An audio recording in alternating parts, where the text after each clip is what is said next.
I will be presenting today in English, and I will be presenting on what Austrian scholars should know about logic and why, by Stephen Yates. And in this article, Stephen Yates refers to the Introduction to Economic Reasoning by David Gordon. And if you'll allow me to begin with a story, I studied my undergraduate of economics in Los Angeles. And I took a course in Austrian economics, and my professor was able to invite David Gordon to give a lecture on praxeology. And as David Gordon doesn't drive, I had the opportunity to pick him up from his house and bring him to my college. And upon leaving his house, immediately we had to make an illegal U-turn. So I said, David, I'm sorry, but I need to make an illegal U-turn. And he said, oh, that's all the better. And he gave a great lecture, and then on the way back, he just told me so many dirty jokes that I can't even repeat them. But with that being said, in this article, Stephen Yates goes over 7 fundamental things that the Austrian scholars should know pertaining to logic. And the first point he makes, he asks the question, what is logic? Yates states that logic is more than just a branch of philosophy. It stands at the core of a set of disciplines that include mathematics, geometry, and praxeology. All these share a single major trait. Their fundamental propositions are grasped intellectually and therefore known to be true a priori. So what this looks like to me, if we're going to diagram what we're studying, what we have here is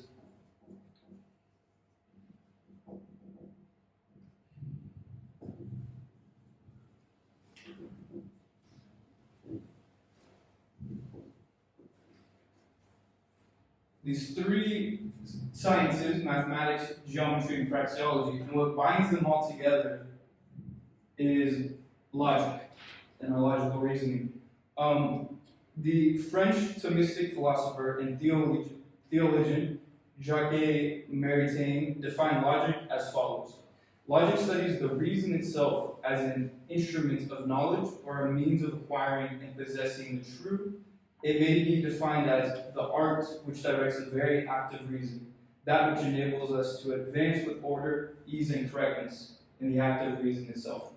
So to me, if someone here studies the martial arts, in judo or jiu-jitsu, the art of jiu-jitsu, or the logic of it, is exemplified in the moves itself. So for example, understanding that if someone is moving your weight over your center of gravity, at some point you must fall over. And that understanding of that reason is the logic of jiu-jitsu. So if you attain this weight distribution and someone falls over, that is considered a sweep, and that is attaining the goal that you are searching for. Now, the second point that Yates attains to for Austrian scholars to understand is the foundations of logic, or in a way, the history of logic. He begins with Aristotle's law of thought, which is the principles of identity and contradiction. So for example, something cannot be entirely yellow all over while simultaneously being entirely green all over. That would be a contradiction. What we're studying with praxeology are non-hypothetical true statements. These are ontological facts about the universe. Praxeology refers to categories of action, and as Mises says, action and reason are congeneric and homogeneous. They may even be called 2 different aspects of the same thing. And Hoppe goes on to say that, for it is through actions that the mind and reality make contact. Now, the third principle that Yates goes into is the category of causality, and how this applies to the world. So what we're discussing here is cause and effect.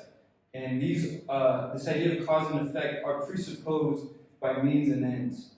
And Mises says, in a world without causality and regularity of phenomena, there would be no field for action.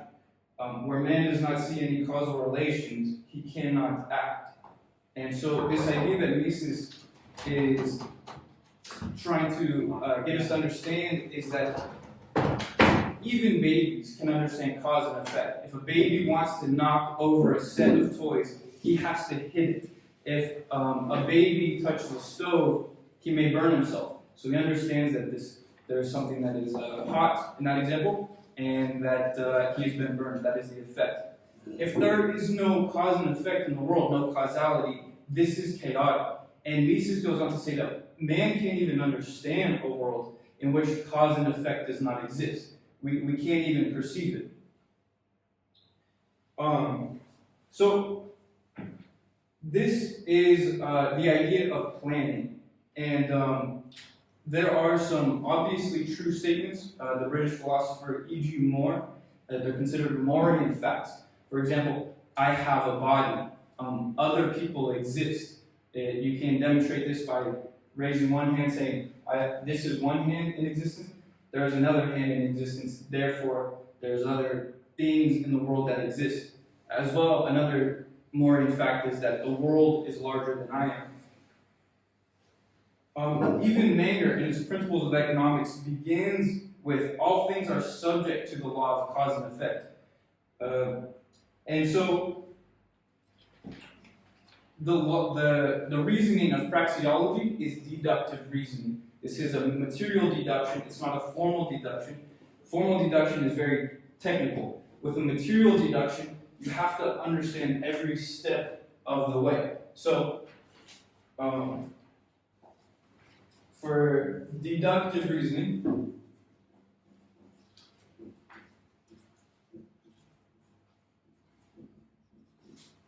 we begin with generalizations.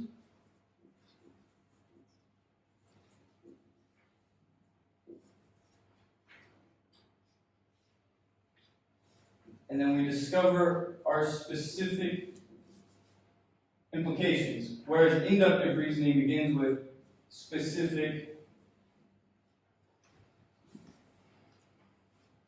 implications, and then they derive generalizations. So for example, for inductive reasoning, I may say that eating bananas causes a reaction. Therefore, I'm allergic to bananas. With deductive reasoning, we begin with propositions. And if the proposition is true, using reason, we can derive other truthful propositions. And continuing this line of reasoning, we can derive true conclusions. So for example,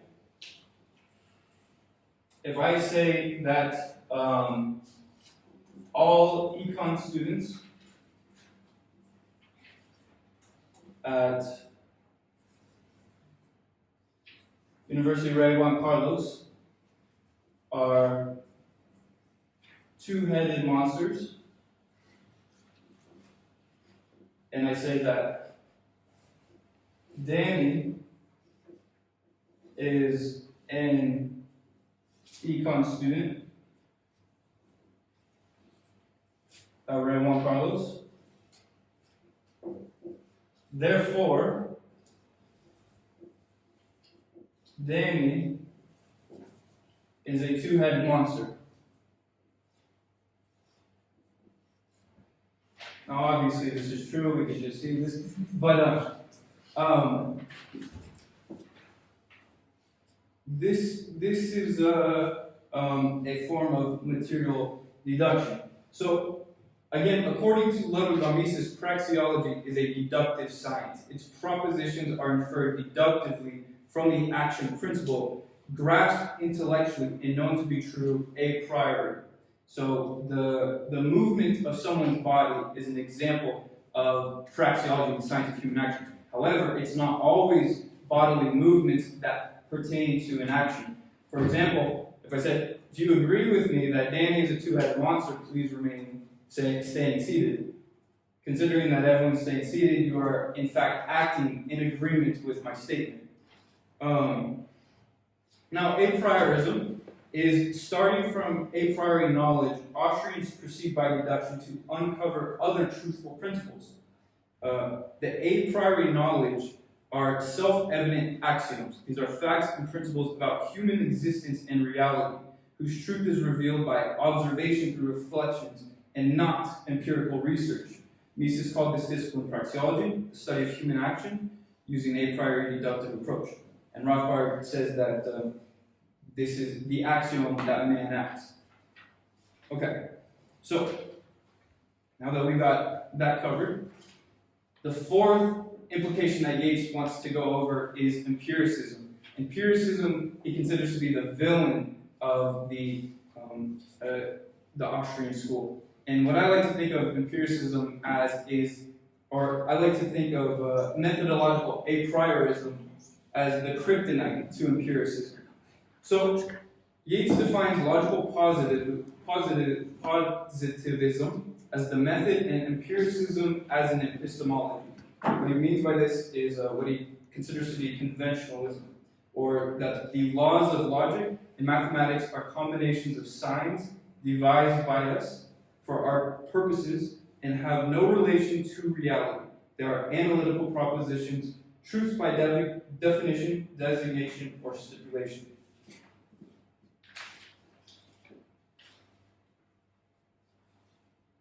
Okay, so in the science of empiricism, what the empiricists do is offer empirical testing.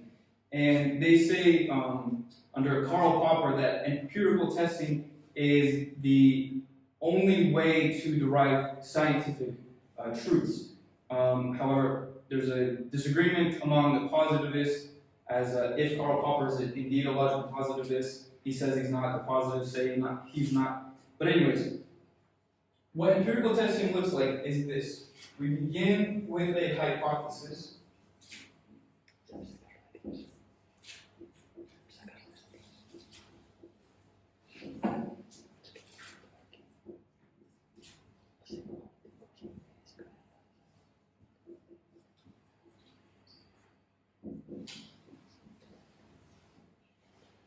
And we either we test the hypothesis, and we either falsify the hypothesis or confirm the hypothesis. But in both instances, we will retry the test again. And from there, we'll either falsify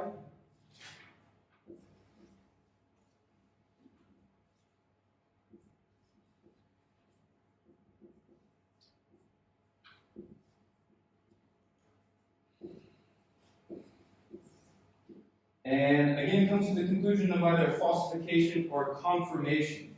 But as you can see, this can go on forever with everything, and it's just a waste of effort and energy. If we need to test that all ravens are black over and over again, at some point this becomes very nonsensical. Now,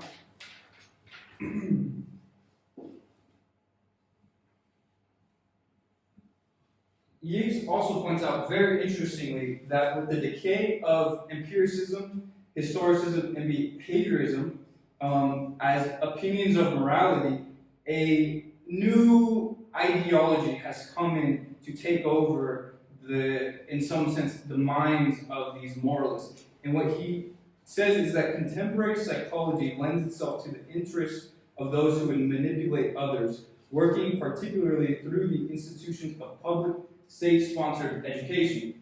Mises considered the idea of public education a philosophical question. He said that government schools can only provide the first 3 hours, which are reading, writing, and mathematics. Anything beyond these 3 hours go into very opinionated ideas, such as history, the social sciences, ethics, morality.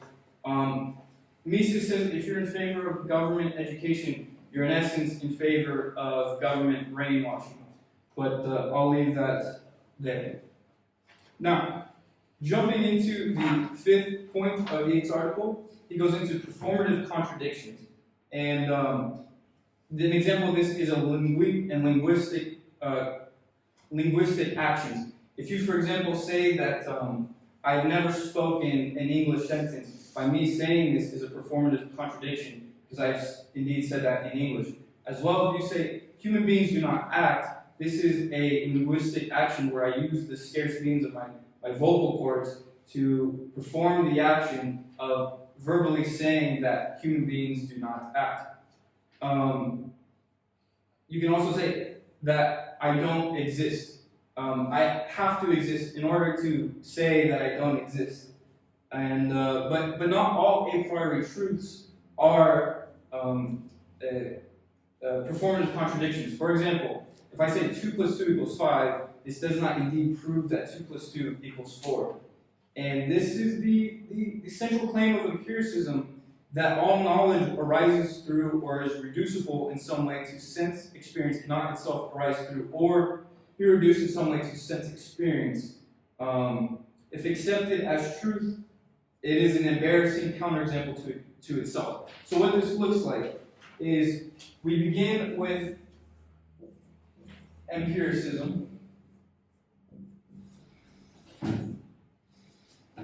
And the model they use is we need to experience with our senses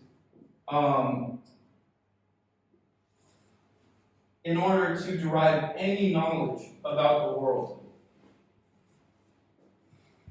And so this sensory experience needs to be validated. And then this knowledge needs to be tested. And so we get this loop, this feedback loop of trying to derive knowledge from our sensory experiences. But the question that is posed is a philosophical question. How do we get to the initial point that all knowledge has to come empirically? Where does this starting point come from? This is what Yates considers to be the self-referential inconsistency.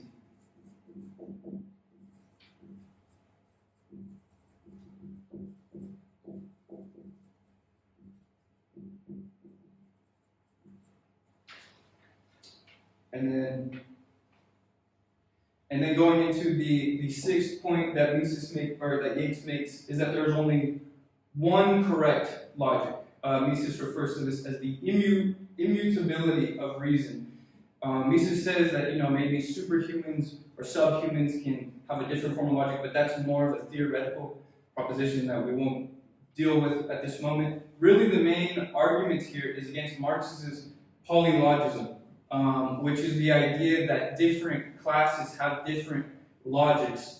It's the proletariat logic and the bourgeoisie logic, as well as you have the racialist polylogism, which is assigning different logics to different races. But Mises says that this is reason is immutable. Looking back to Aristotle, if you understand identities and contradictions, then this is very nonsensical.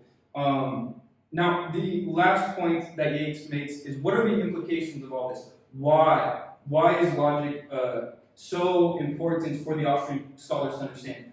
In today's age of economists, there's very much specialization, and Yates cautions us away from specialization in Austrian economics, specifically in praxeology.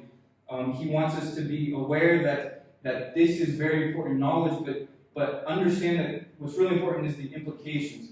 The implications are understanding the boom-bust cycles of economics. This all comes from the deductive methodology of a priorism in praxeology.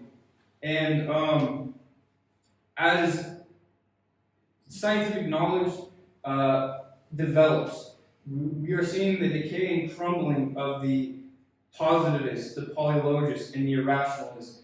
And ideally, what will be substituted is a strong, not necessarily a psychological belief in